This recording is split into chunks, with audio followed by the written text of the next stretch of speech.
बिस्मिल्लाहिर्रहमानिर्रहीम। अस्सलाम वालेकुम students, I hope you all are fine. आज हम chapter number 12 properties of a four sided figure के lesson number 1 properties of a four sided figure ये हम सॉल्व करेंगे। लेसन नंबर 1 में पैराग्राम, रोम्बस और ट्रेपीजियम को डिस्कस किया गया है।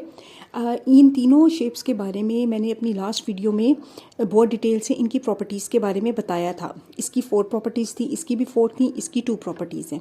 तो वो प्रॉपर्टीज़ आप उस वीडियो में से देख सकते हैं। मैं उसका लिंक जो है डिस्क्रिप्शन में दे दूँगी। आज जो हमने करना है नेक्स्ट पेज पे, पेज नंबर 172, उस पर ये जो नंबर 3 है यहाँ से हम स्टार्ट करेंगे। अब पेज नंबर 3 में उन्होंने लिखा हुआ है find the unknown mark angles in the parallelogram. ये जो पैरेलग्राम दी गई है इसमें अननोन एंगल को जो मार्क किया गया आपने उसको फाइंड आउट करना है। अब पैरेलग्राम की जो प्रॉपर्टीज़ हैं उनमें से एक प्रॉपर्टी क्या है कि ऑपोजिट एंगल्स एक दूसरे के इक्वल होते हैं। ये वाला angle equal to this angle होता है, तो angle x is equal to 50। ये 50 है तो ये भी 50 होगा, ठीक है। अब नेक्स्ट क्या है, आपको pair of angles, 2 pair of angles को सम करें तो वो 180 आता है। पेयर ऑफ एंगल्स कौन से हैं, ये और ये। हमेशा पेयर बनता है 2 चीज़ों से, तो इस और इसका पेयर ऑफ एंगल्स जो है वो मिलके 180 के इक्वल है, ठीक है। इनको सम करेंगे तो 180 के इक्वल आएगा। अब 180 में से ये तो 50 है, तो ये कितना होगा, 180 माइनस 50 इज इक्वल टू 130। तो ये एंगल हमारे पास आ जाएगा 130 के इक्वल। 130 को और 50 को ऐड करें तो वो 180 होता है। हमेशा इन दोनों एंगल्स को प्लस करेंगे तो वो 180 के इक्वल आएगा। इन दोनों को भी प्लस करेंगे तो 180 के इक्वल आएगा। ये भी एडजेसेंट एंगल्स होते हैं और ये भी एडजेसेंट एंगल्स हैं, तो ये इनका सम करेंगे तो 180 के इक्वल आएगा। सिर्फ ट्रेपीजियम में जो ये वाली पैरेलल लाइंस होती हैं ना, उसकी ये वाली जो लाइंस होती हैं उसमें वो एंगल इक्वल टू 180 होता है। ये ऊपर वाले एंगल इक्वल नहीं होते। इसमें नीचे वाले एंगल भी इक्वल हैं 180 के, ऊपर वाले भी इक्वल हैं, ये वाले भी दोनों प्लस करेंगे तो 180 के इक्वल आएगा, ठीक है। नेक्स्ट है 4, figure ABCD is a parallelogram, find x। ये जो फिगर है ये पैरेलग्राम है, हमने फाइंड x करना है। अब इस फिगर को वैसे ही देखने से पता चल जाता है कि ये अगर 110 है, इट मीन्स कि ये भी 110 होगा, तो हमने लिख दिया ये 110, ठीक है। अब आप देखें इस ऊपर वाली फिगर को छोड़ दें, अब सिर्फ इस फिगर पे गौर किया जाए तो ये तो ट्राइंगल बन रही है।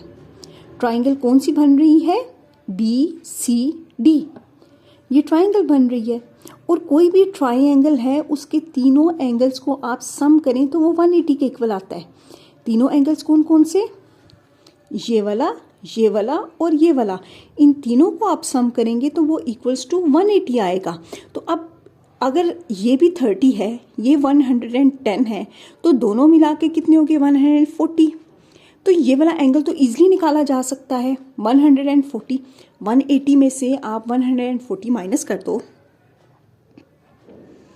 ठीक है, तो आपके पास ये वाला एंगल निकल आएगा जो कि होगा 40। तो ये एंगल इक्वल्स टू 40 है।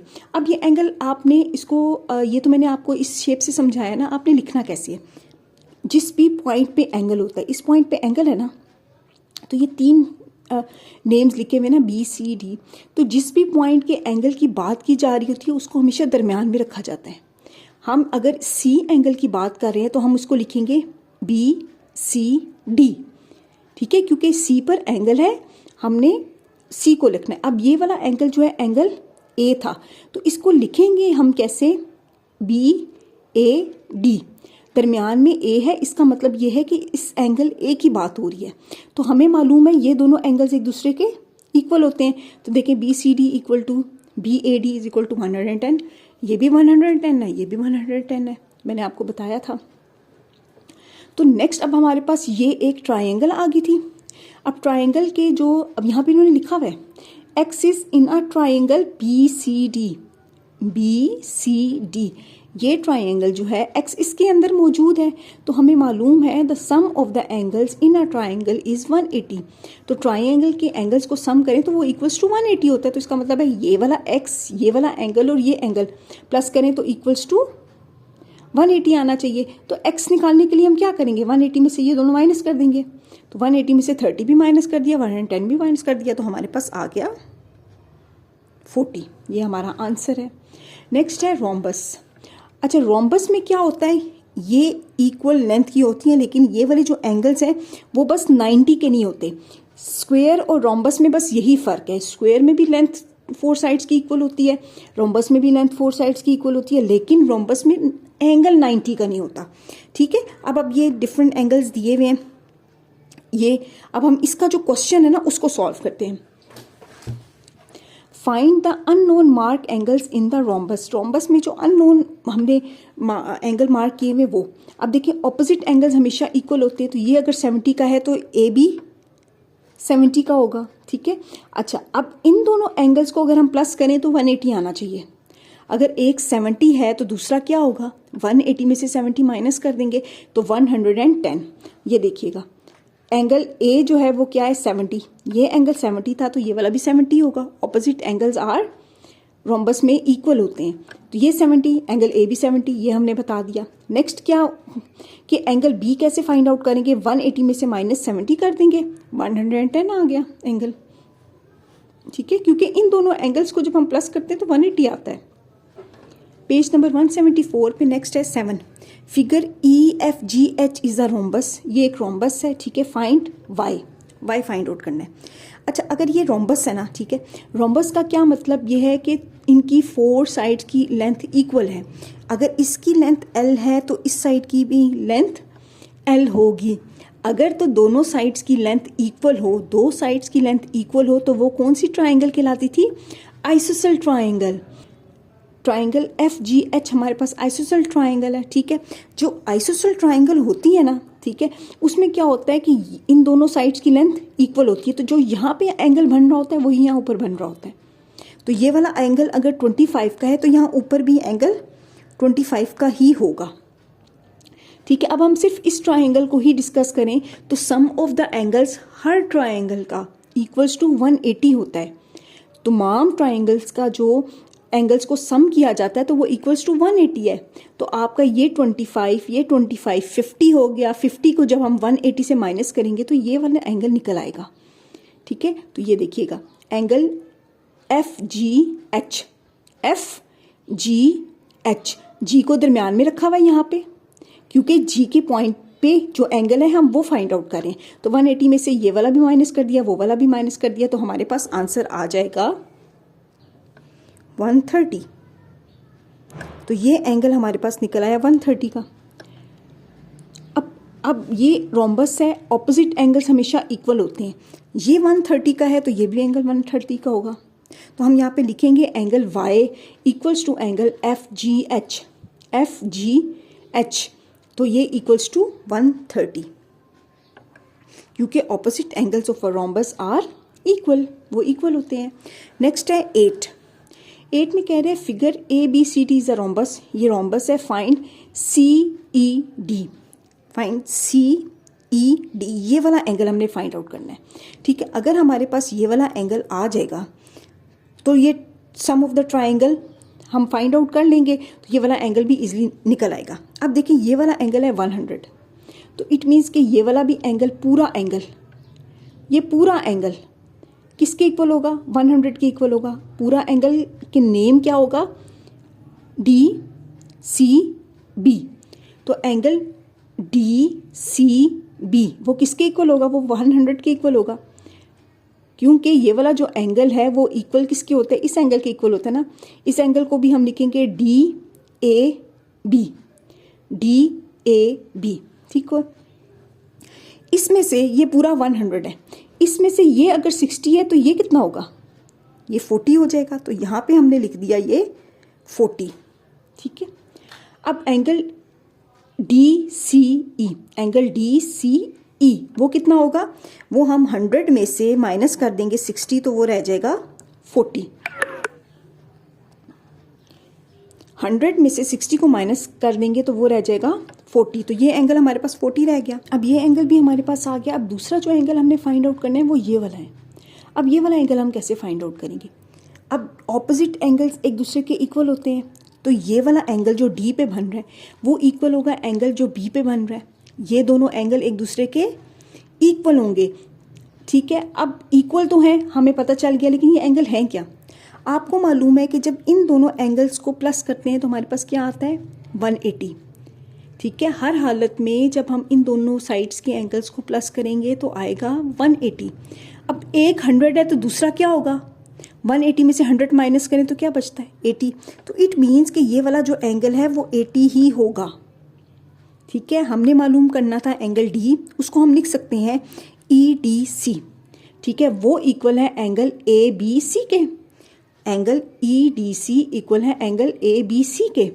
अब ये वाला एंगल हम कैसे फाइंड आउट करेंगे, हमें पता है इन दोनों एंगल को प्लस करें तो 180 के इक्वल आता है। तो 180 में से हमने माइनस कर दिया 100, तो हमारे पास आ गया 80। तो ये वाला जो एंगल है वो 80 आ गया।